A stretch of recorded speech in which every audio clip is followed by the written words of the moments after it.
Hi.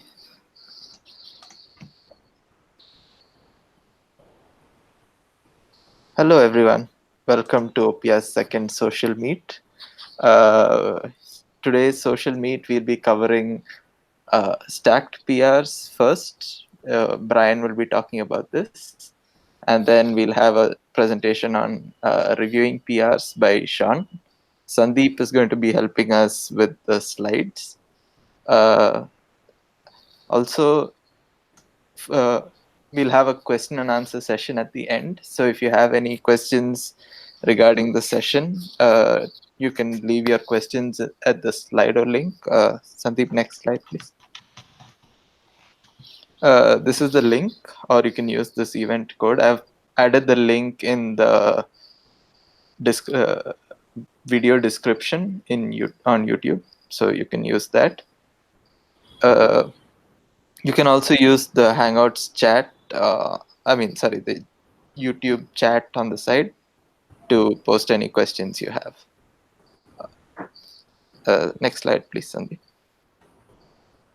Yeah, this is the chat, so you can add any comments or chats, say hi, whatever you want to.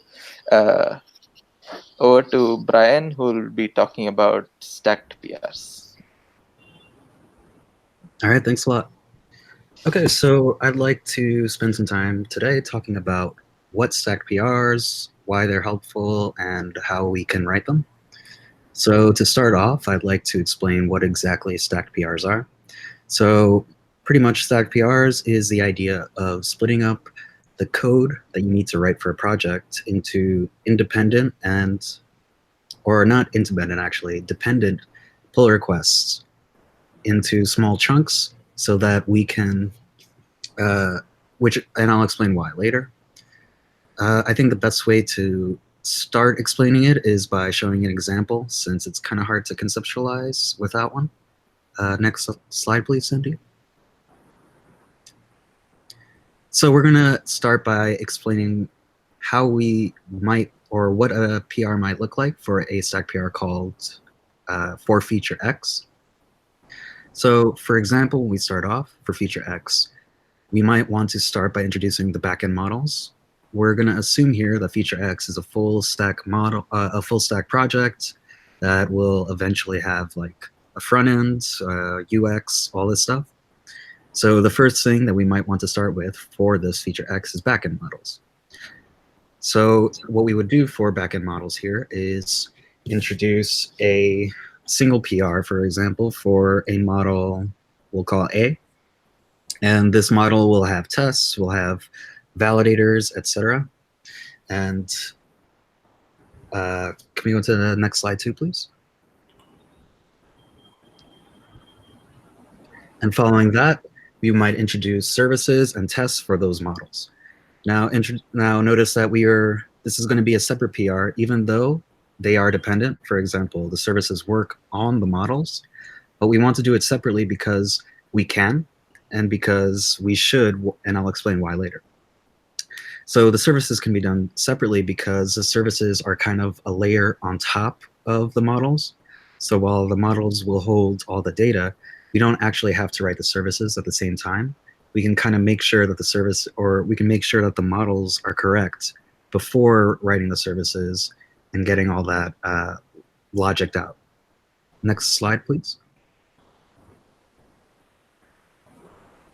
So this applies continuously. So the next thing we might do, once the services are all done and tested and merged, we can start writing backend handlers, which is the next layer.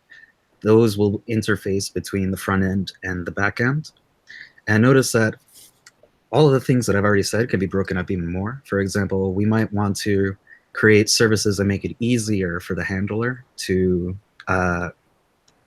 create and render the data for the front end to consume.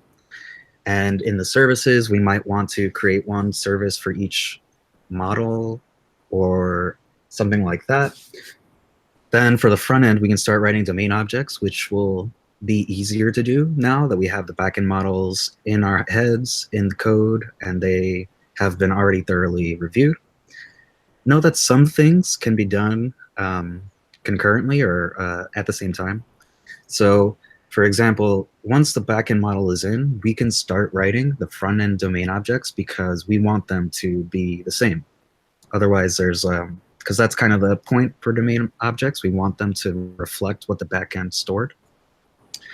And similar, once the handler is done, we can start writing the backend API or the front end's backend API because the backend handlers have already been done correctly. So we can do that at the same time as when we create the domain objects. So this is an example of what a series of stacked PRs may look like. And again, each one of these numbered bullets can actually be split up into even more PRs based on how many models they are or how much work we want to do on in-between steps. Next slide, please. So that's the what a PR might look like. Let's move on a little bit into why we should want to and should, in my opinion, do stacked PRs. So the major points of a stacked PR or an individual PR among stacked PRs is that they're focused. So focused PRs allows reviewers to keep only one conceptual goal in mind, and that's making sure that this thing that we're introducing works correctly. You can imagine that if we're introducing all the models in one single PR, we have to think about them all at the same time, which may not be bad if they're small, but it's easier if when we're looking at a PR, we only have one thing to keep in our mind, not N things to keep in our mind. This helps the reviewer make sure that they are focusing on what we expect each PR to do, whether that's tested, and whether it's good enough to actually put into the code base yet. The second benefit, okay, that's going to bother me, that non-bolded T. Ignore that, please. The second thing that's nice about individual stacked PRs is that they tend to be small. Small PRs are very helpful for reviewers because there's less code to review. When there's less code to review, that means we can focus harder, and you can focus harder as reviewers at looking at individual pieces and making sure that they're correct. This is like, if you've ever had to review an enormous PR, like with thousands of lines, you would like understand that that is really hard and really overwhelming. It makes you want to avoid like looking at every file. And it's not even because you don't care. It's more like it's just a sense of efficiency because there's a lot of PRs that we generally have to look through, a lot of code to review. If there's a huge PR, we're not going to want to look through each one. We're probably going to just spot check, especially for code owners who only need to focus on a subset of code. Code owners will generally only check that, oh, this compiles, oh, this name looks right, all right, looks good to me. Whereas on the other hand, if it was smaller, we would look, oh, wait, you should be using this function instead, or you should be doing this instead. Of course, we can do that as reviewers. It's just that when an enormous PR is given to us, it puts us in the mindset of, I want to make sure this works, but it kind of keeps us away from wanting to go too in depth because there's so much that we need to actually look. So really, it's a matter of convenience. And I don't have stats, but I could provide it if anyone's interested on links to the correlation between huge PR lines and small PR lines and the number of bugs introduced. I remember I read a GitHub study on this. So it was really interesting. So I can provide a link if anyone's interested. So that's the side for reviewers. Next slide, please. For writers, it's the same thing. So these two things are actually very helpful for the writers of PRs too. If the PR is focused, then we know as the writer that this PR is doing everything it needs to. So by that, I mean, we want each PR to be a thing that will work once it's in. And once that correct work is put in, we can forget about it. We can start focusing on the rest of the things because we have more confidence that it worked. In addition, one of the huge benefits that I personally found is that when we make stacked PRs and we find a bug, since the bug tends to be isolated to a single PR, I only have to fix it there. And I can merge it into all the other dependent PRs without having to do tedious like control Fs, looking through all my files, grepping, which I have also done in the past. It makes it a lot easier to manage bug fixes. You don't have to go through everything when you realize you made a mistake. So the other benefit, just like for reviewers, is that the PR is small. And really, this goes back to bug fixing as well. If it's a small PR and we know where the issue is and how to fix it, we can simply apply that PR or merge it to all the other dependent PRs, and we're done. It's fixed. We can start going back to focusing on what the next PR is focused on. So hopefully that's some good motivation for you guys to use it. Next slide, please. But I can't lie, stacking PR is hard. It is not easy. So this is one of the hard parts about stacking PRs. It takes a lot of thought. You need to really understand what your project is doing. You really need to understand what the pieces are. And it takes like a lot of time to do so beforehand. So this is the kind of thing that you should be doing beforehand, is thinking about what my project needs to do and how I can make it as simple as possible, because simple is easy to review. Unfortunately, simple is hard to achieve and takes a lot of thinking. So that's not necessarily a bad thing either. Thinking is good. So you do want to think about what your project is doing, and you do want to think about how I can make this thing small enough and easy enough to implement and easy enough for people to review. But one thing that is also a problem with that is that we tend to be wrong. I tend to be wrong all the time, for example. So I would think that a PR that I'm writing is already granular, and I would find while writing it that, like, wait a minute, I can do this right now, or I can do that too. And this gives me kind of a whirlpool where I end up having an 1,000-line PR, just like I was trying to avoid in the first place. So what this means generally is that we just didn't think closely enough about the problem. It means that I could have done more work to think about how I could have split things up more, or I could have read it more carefully. In general, it means I didn't really understand my project as well as I thought it does. So this is another nice property of PRs, though, too. It helps you realize that maybe I don't understand my project as well as I could or should. And it helps you take a step back and realize, I wonder if there's something better I could have done, or if there's something else I could write, if there's another PR that I can write that would make making this change easier and simpler to review. And one final thing that is unfortunately out of our control is that reviewing stack PRs is actually kind of hard to do at the same time. And that's simply because Git doesn't seem to have the functionality to like understand that a PR is dependent on another PR. I don't know really what we can do about that. What I've found is that if you do get a PR out for review and you tell a reviewer which commit to start reviewing from, that can help alleviate the problem.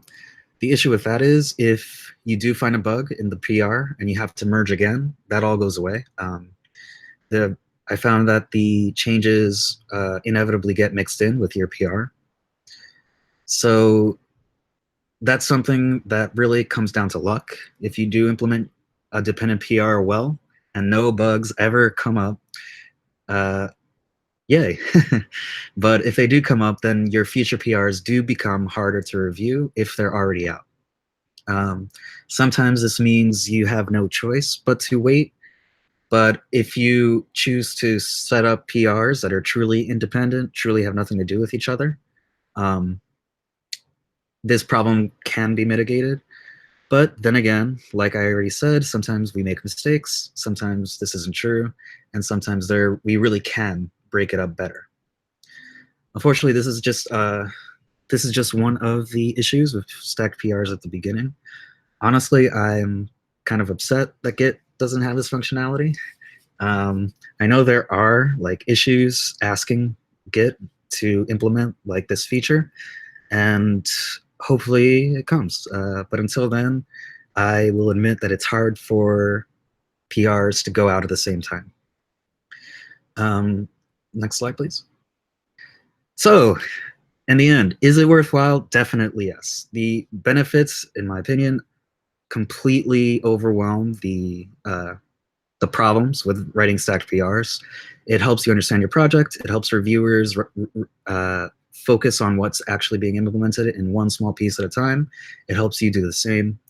And in general, it's just cleaner. You have this concept of your mind of what the feature needs to do, how it should work.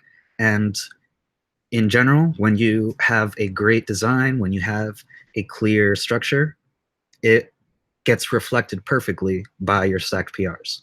And that is the golden ideal. That is one of the things that we try to get our reviews, or that's why we ask for design docs. That's why we review design docs so carefully, is so that we can hopefully get you to this point where your stacked PRs just look exactly what like your project needs to do. Okay, with that, I think I have 5 minutes left. Are there any questions that I can answer? Let me take a look.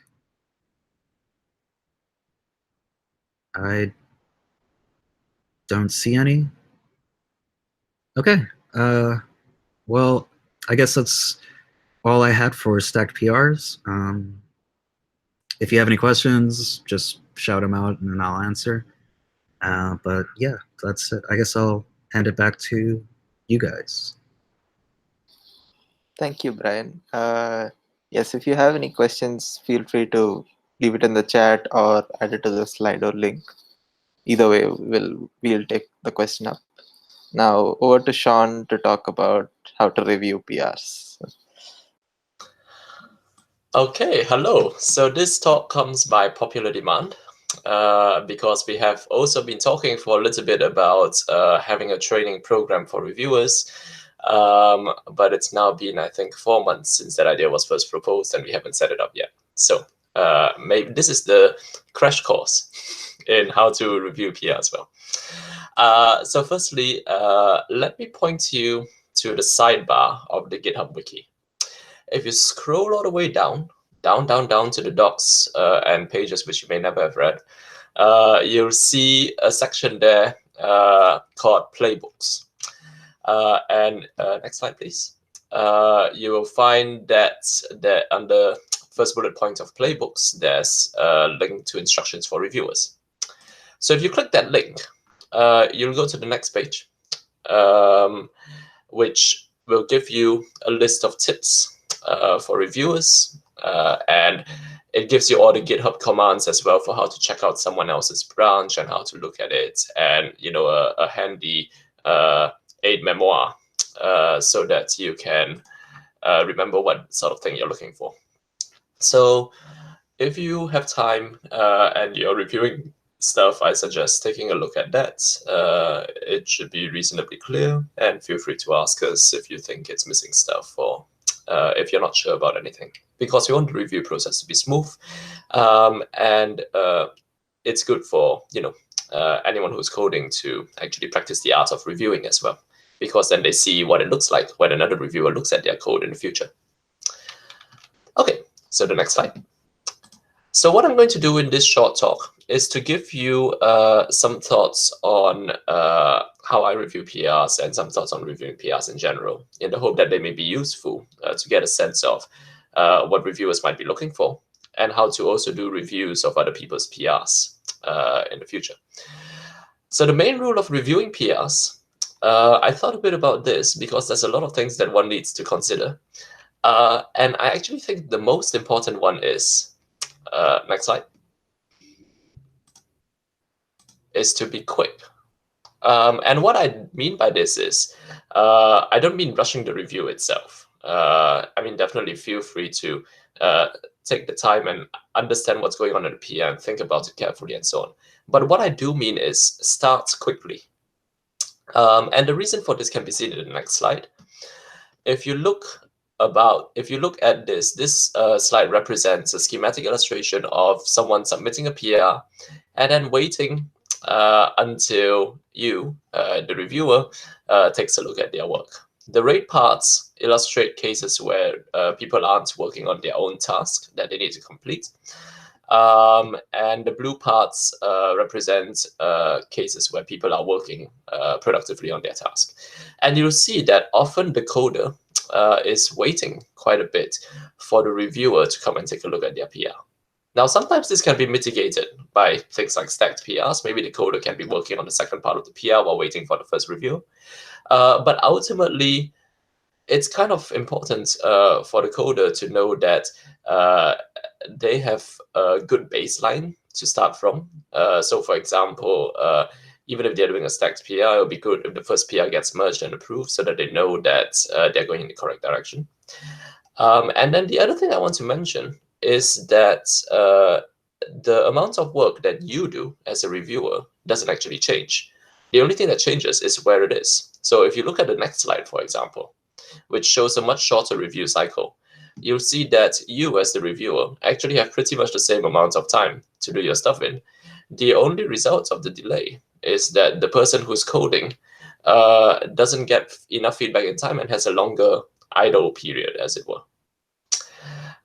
So I would say that the main rule of reviewing PRs is try and prioritize reviews above your own work. Once you get a review request, don't sit on it, because you're actually blocking your reviewer for all the time that's being set on. Some other, so I think that's actually quite important. And the person whose work you're reviewing will really appreciate a fast review because it keeps the conversation going as well. Otherwise, with all the delays, PRs can take quite a lot of time to get merged. And you keep having to context switch to remember the context of the original PR. So that is one of the first pieces of advice I would give if you're reviewing. Next slide, please. Of course, as a coder, you can... oh, I think this may be an older version of the slides. But as what I meant to write there under reviewer PTL is actually at reviewer PTL, where at reviewer is bold. And the idea here is that the coder should try and make it clear to reviewers when they need a review, right? So if you're working on a PR and if the reviewer has given you some comments, and if you've responded to those comments, then leave a message at the top level of the GitHub PR saying @reviewer PTL, which stands for please take a look, so that it's very clear to everyone who's looking at the thread that the PR is waiting on the reviewer to look at it. Sometimes people just leave comments and just respond done to some things, but they don't actually write that. And then it actually becomes a bit ambiguous whether there's still more stuff to happen or whether the PR is actually ready for the reviewer to take a look at. So where possible, please try to be explicit. In addition, please feel free to make suggestions to the dev workflow team if you see any systematic ways to improve the review process, because review is such an important part of our workflow. It's where a lot of the mentoring happens. It's where lots of the guards for cleanliness of the code base happens, and we want that to work smoothly. So if you have any thoughts about the whole process and so on, please don't hesitate to let us know. Okay, next slide. So a few more general tips. One thing I want to point out is that reviews are not meant to be adversarial.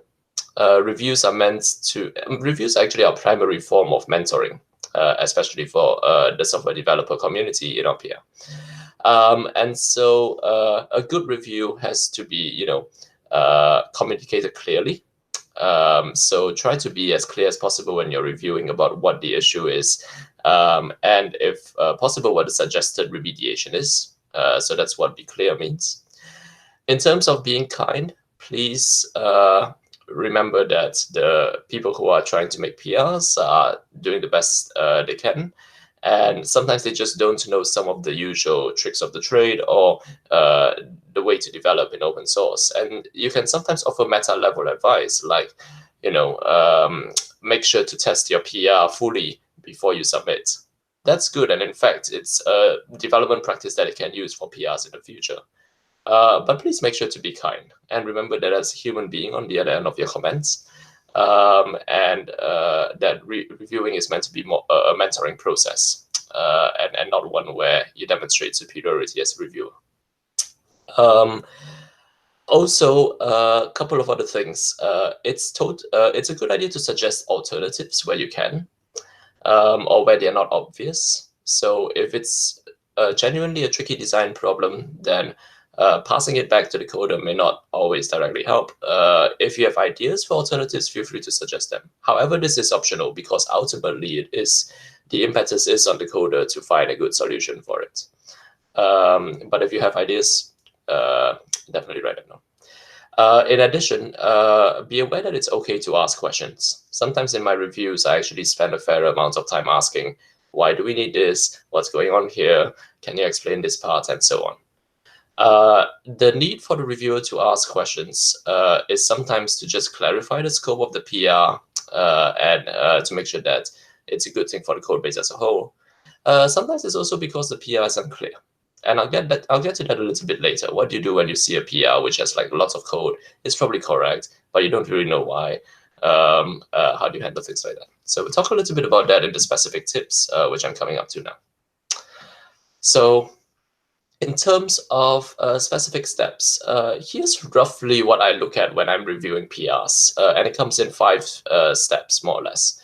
The first thing I do when I open a PR to review is to get a sense of the lay of the land, right?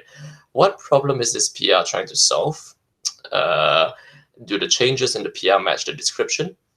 Because if so, then I can focus on the changes, assuming I agree with the description. The next thing I need to do is to make sure I understand what's going on in the code. And the important thing here is that it should be reasonably obvious to understand that. If it's not obvious, for example, if you got like this huge 50-line function with lots of if conditions and it becomes it's all complex, then don't spend too much time trying to verify every single nook and cranny of it. Because this may suggest that some restructuring or some comments are needed to explain, what's going on and maybe to sort of segment things into smaller units so that they're more easily understandable. The reason for this is it's not just a question of code correctness. It's also a question of code maintainability. And if other developers don't have any chance of understanding what's going on here, then all the modifications that are going to happen subsequently are probably going to mess things up. So one thing to be very careful about is clarity, and to make sure that the code is written as clearly and elegantly as possible. And then finally, is the code doing the right thing? Make sure to verify. For example, if the PR says this PR leads to better performance in X and Y, it would be good to ask the author to put some data about performance improvements in the PR description, right? What did it actually increase? Did you actually test it? So that it's not superficial. If it's supposed to fix a UI bug, go and check that the UI bug has been fixed. Because sometimes, especially new developers to the code base, sometimes they don't realize that they need to actually do full testing. So it's something you can't take for granted. So make sure that the PR is actually doing what you think it should be doing. That's pretty important. Okay, so after I get the lay of the land for a PR, the next thing I look at is testing. Because there's not much point fixing a bug or fixing an issue if it then comes up again later in the future. So firstly, are there tests? And if not, then you can definitely ask the original author to go back and write tests. The next question is, do the tests actually cover the new code? Because sometimes there are tests written, but they are sort of incidental tests. Like I've seen PRs before where you have simple tests for the getters and setters, but then you've got this large block of new functionality that's a bit complex and it's not boilerplate, and that part is not tested. So sometimes I've seen PRs where the most important parts of the PR are not tested. As a reviewer, that's something you should push back on as well, because those are the parts that are more likely to break. Are the tests focused with clear descriptions? If you look at our wiki sidebar, you will see some instructions for writing backend tests, and those have principles for writing good tests. One of the principles is that the name of the test should be very clear about what the test is testing. Try and make sure that the tests are, not rambling on too long and not trying to do 20 things in the same test. And also that they have very clear descriptions and are testing a particular focus thing. For example, that, republishing and exploration causes a particular thing to be shown in the summaries generated. That sort of thing should be able to give enough context about, all right, how is this set up? What things should I check? What action should I perform? And what things should I check again? So make sure the tests are well structured, and feel free to comment on tests that you don't understand or that you think are piling in too much. And then, very importantly, especially for things that work with the production data store and actual data, is it safe to push this to production once the PR is merged to develop? So think of, you probably know that we have got a release process that happens like at the beginning of each month. But we actually have a rule that the develop branch must be deployable at any time, right? Because we may need to do a hotfix, right? We may need to fix a bug that's already in production. And so you don't really want to assume that, oh, I can check in stuff that I know doesn't really work now, because by the time the release comes, we'll have finished it. Don't do that. Always treat develop as a branch that's always clean and can be pushed to production at any time. That's why it's a really serious issue when the develop branch breaks, because that means that if there's a problem in production, then we can't solve it because the develop branch is already broken. The consequence of this is, if you see PRs that are assuming things about the backend data store, that are modifying the backend data store, and so on, think about the case where, especially if it's not a new model, where the data store already has legacy stuff in it that may be conforming to an older version of the schema, or that may have like models with different types of data or whatever. And make sure that if we push this PR into develop and we really deploy develop immediately to production, it doesn't break. Right, and this is making sure through analytical reasoning. I don't think you necessarily have to go and push it to deployment yourself. Maybe for risky things, you should make sure that that is something you should do or ask a contributor to do. But in general, bear that in mind, because it's something many people miss.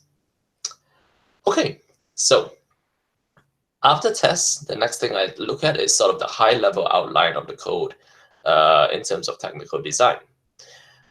You know that Oppia has, well, I shouldn't say you know that, because you may not actually have read the page, but we have a wiki page that's called Overview of the Code Base, and it explains how Oppia is divided into controllers, a domain layer where all the logic happens, a storage layer where all the models are, and then above that you've got the front end.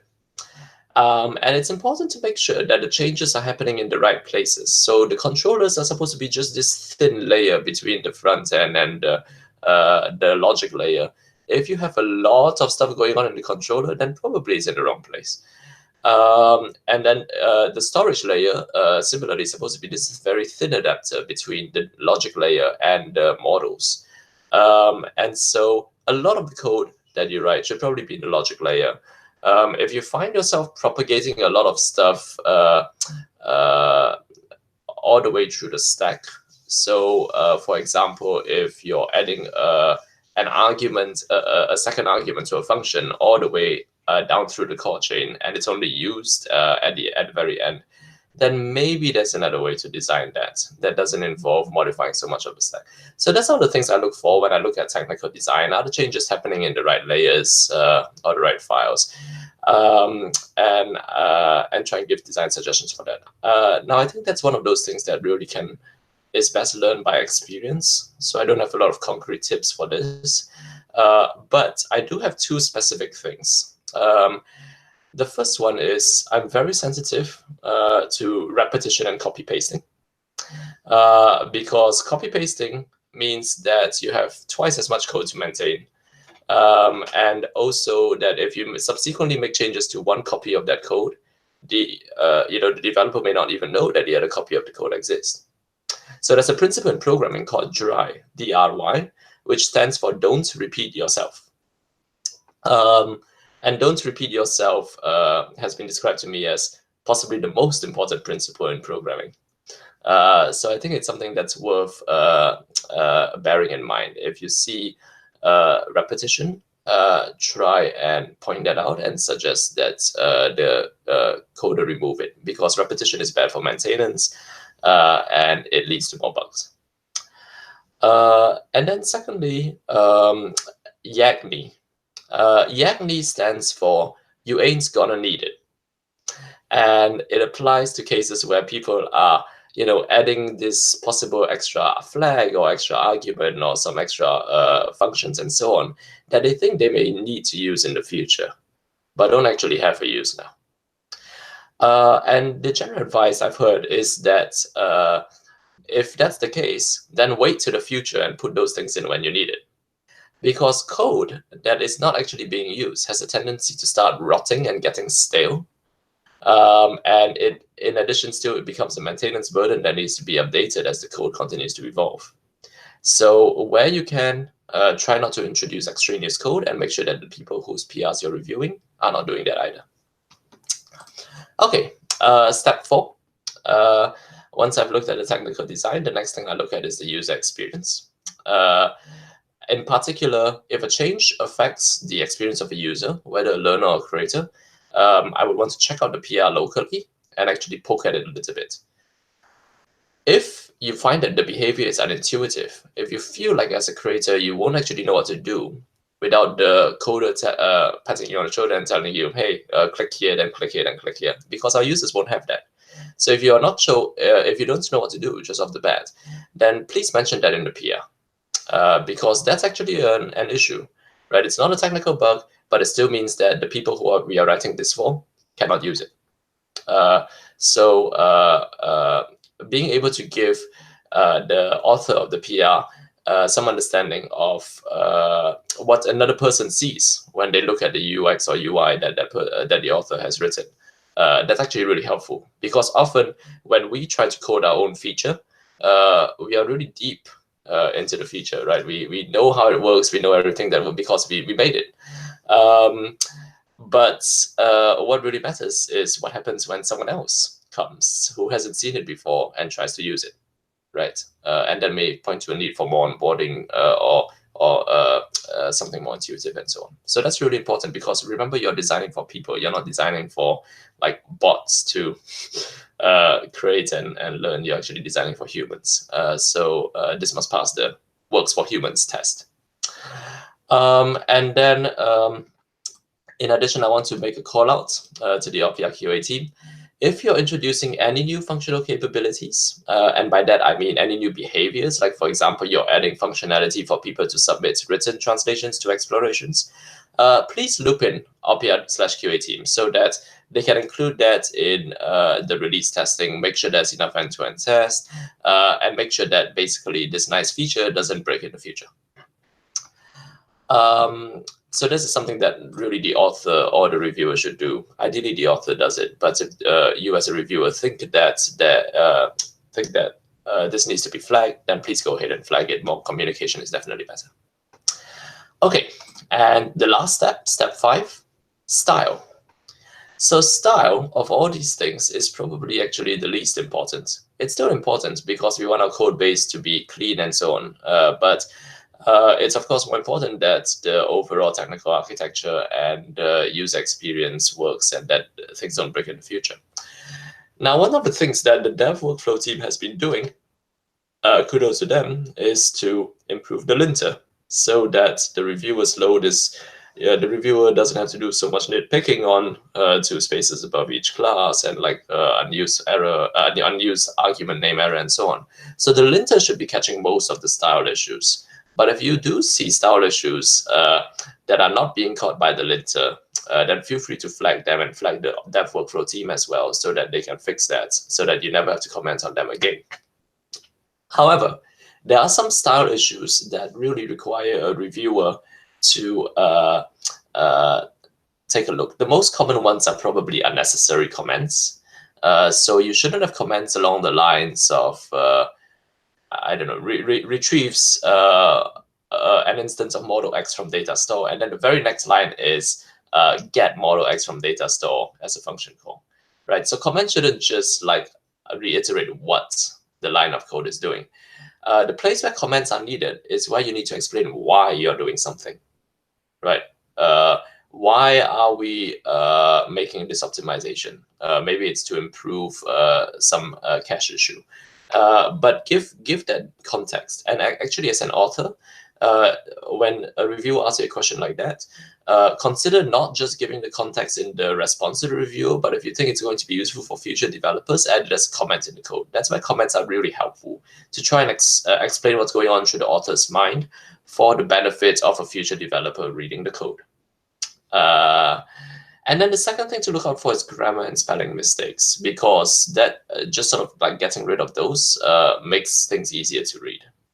So that should go without saying. Okay, I think I went a little over time. I'm sorry. But I hope this was a good general idea about at least how I review PRs. You know, different people may have different things to say, but this is roughly my process. So yeah, hopefully that's useful, and then and you can pick some of these tips to use when you're reviewing in the future. Thank you, Sean. Okay, if you have any more, there are a couple. Sorry. Sorry, I just noticed the comments that Vojta wrote on the chat, and he suggests adding the reviewers directly as assignees when you need a review, and that's a good idea. So if you're a contributor, make sure to if you need a review, don't just add the reviewers as reviewers, add them as assignees as well, because that means the PR is now in their court. They need to do something about it. So thank you, Vojta. Cool. There are 2 questions right now. If you have any other questions, feel free to add it too. We'll take these 2 questions for now. The first one is, what is the practical approach for stacked PRs? Like, what do you actually do with Git branches and things like that? Brian? Okay, so that is a great question. If we could go a few slides up, I wrote a quick slide on it. Hopefully that's good enough to explain it. Oh, we might have to refresh. Whoops. There we go, yeah. Okay, so pardon any errors. I wrote this like literally after I saw the question.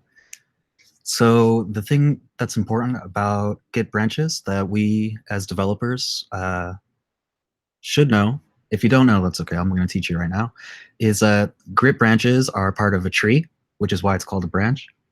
And so what this means is that when we're working with Git and we're running that command, git checkout branch, what it's actually doing is creating a new branch on the tree that is Oppia. Meaning, develop is a branch of Oppia. So when we actually run git checkout -b whatever, we're creating a branch that is directly under it. So here I tried to write out a example tree of what a project might look like from feature X that I showed as an example. So backend model was the first thing that I needed to write for feature X. So I branched it directly from develop. The following thing that I wanted to do, which depended on backend model, was called backend service. So what I actually did is, instead of branching from develop, I branched from backend model, meaning that my new branch is a subtree of backend service, or sorry, getting my words up, is backend model. So actually, the practice of splitting and creating stacked PRs is very simple. You go to the PR that you want to be the parent of your future work, and you create a branch there instead of on develop. So what that'll do is it'll allow you to get all the changes for free, essentially. And whenever you want to merge with any changes you end up making to the backend model, instead of just running git merge develop, you would run git merge parent branch. And this can go in infinitely, pretty much. So once the backend service is done, I can start writing the backend handler. So I would check out the backend service and then create a new branch from that branch to create backend handler, and so on. Backend handler is done, then I can finally start writing the front end handlers or the front end backend API. So I would branch from there, and eventually you'll see that I'll create this huge like tree of PRs. Now, PRs can have multiple parents. Not unfortunately, Git doesn't support multiple parents, but conceptually they can have multiple parents. In the event that that happens, it's still pretty simple. You just merge with the parent that you want to include in your new branch. Unfortunately, since Git branches can only have one parent, that means it can get messy. Admittedly, again, working with stacked PRs is hard. Git doesn't support them like natively. Hopefully, that's a yet, not a forever. But this is the basic flow. Hopefully, if your project is easy enough to split into a nice tree model and doesn't have like multiple parents, which admittedly is very rare, you can have a clean tree. But since you usually can't, you can still run the normal merge things. You can just merge with the branch that you want to include in your dependent branch. I'm saying branch so much. In your dependent code, you would use your parent branch, and you would merge as much as you need to. Hopefully that answers the question. Just to reiterate, the way you would do it, you would check out the branch that you want to be the parent, and on that branch, instead of develop, you create a branch. You create a new one. And that's how essentially you create this tree structure. Hopefully that answered your question. Thank you, Brian. Yeah, no problem. Yeah.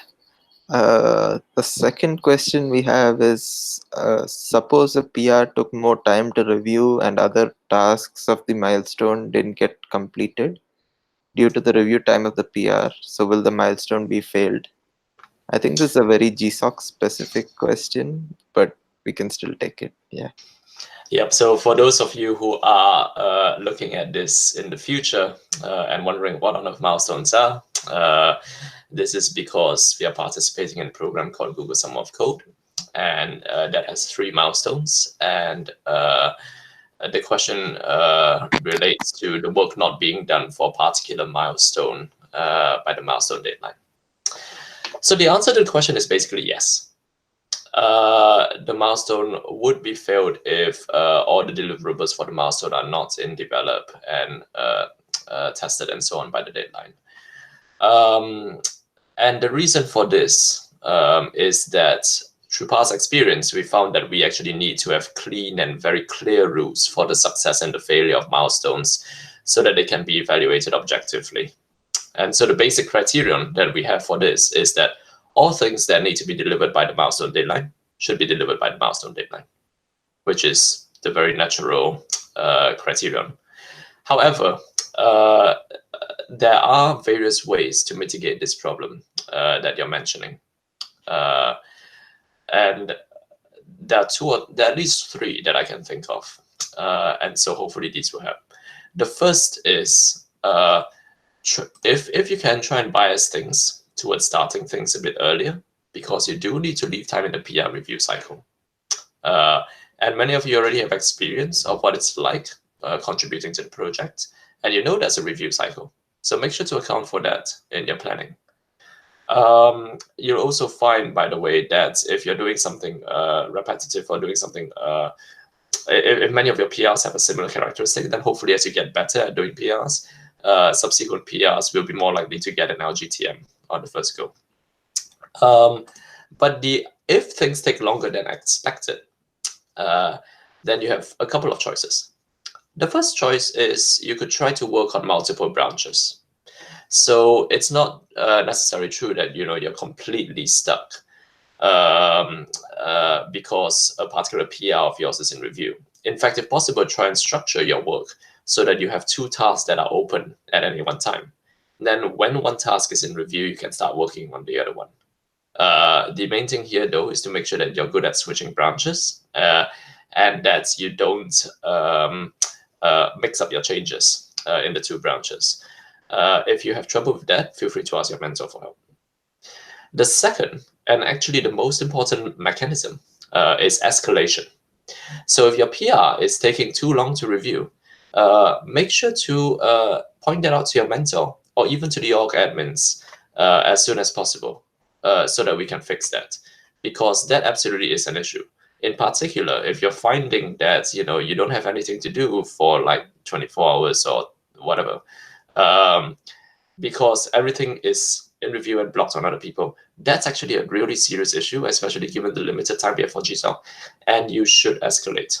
Like, tell us ASAP and we will try and find a way to, get things in and so on. Make sure also that your reviewer knows that you are working on the deadline and that you need a review from them as quickly as possible, because this is blocking the rest of your flow.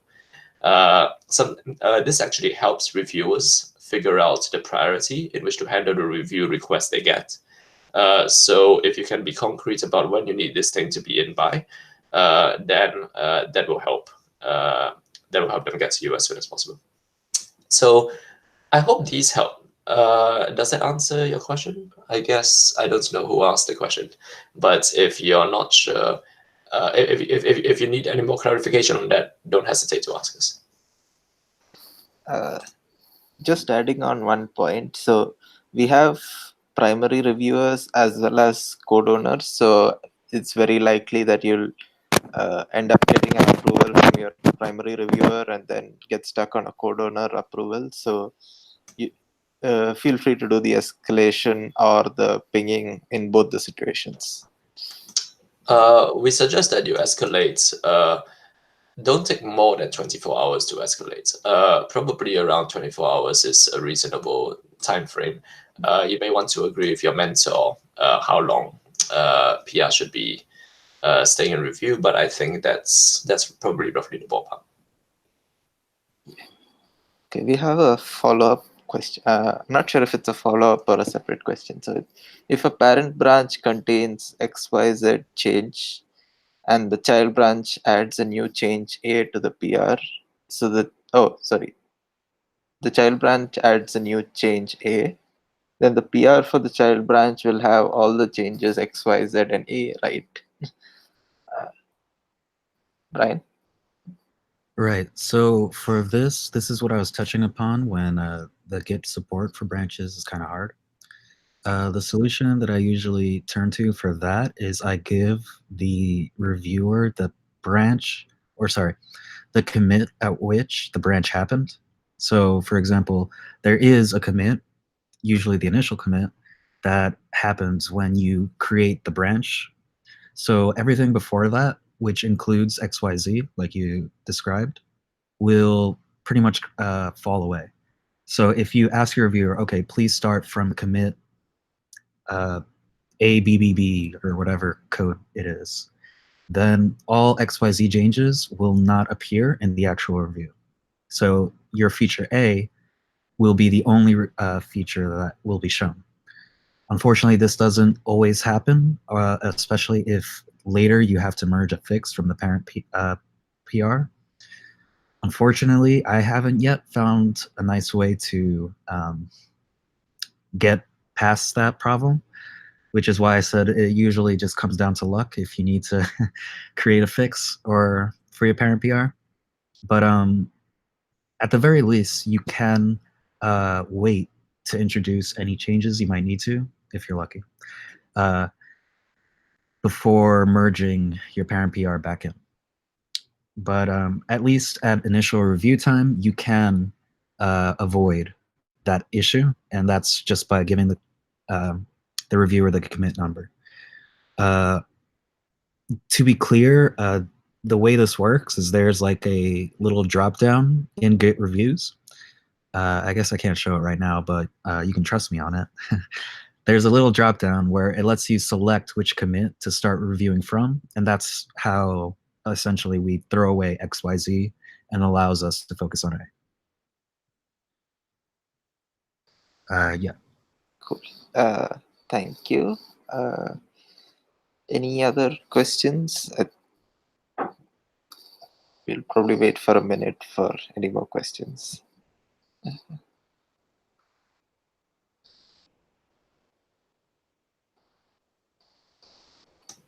If you're wondering what the commit dropdown Brian was talking about is, oh, I don't know whether I'm actually presenting, but it's here. It's this thing in the top left. And as a reviewer, you can actually say, I want to start reviewing from this commit, and I want to end reviewing at this commit. You can hold shift click, and that will show you just the changes from those commits. So yeah, this is the one, and here's how it looks. Now I need to turn this off. And I don't know how to. Okay, cool.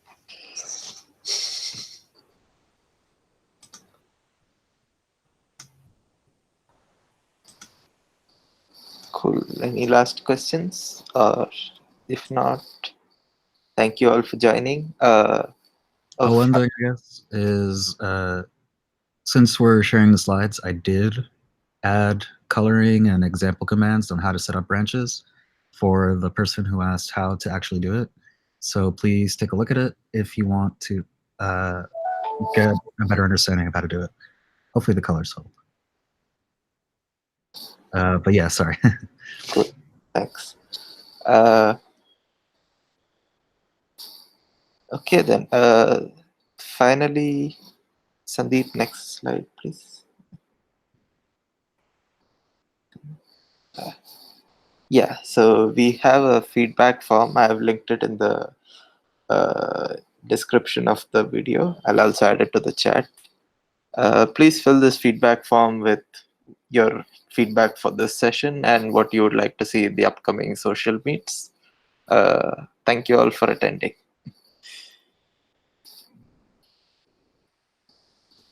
Thank you very much. Thank you, Sean and Brian, for presenting, and Sandeep for the slides. Yep, thanks for organizing.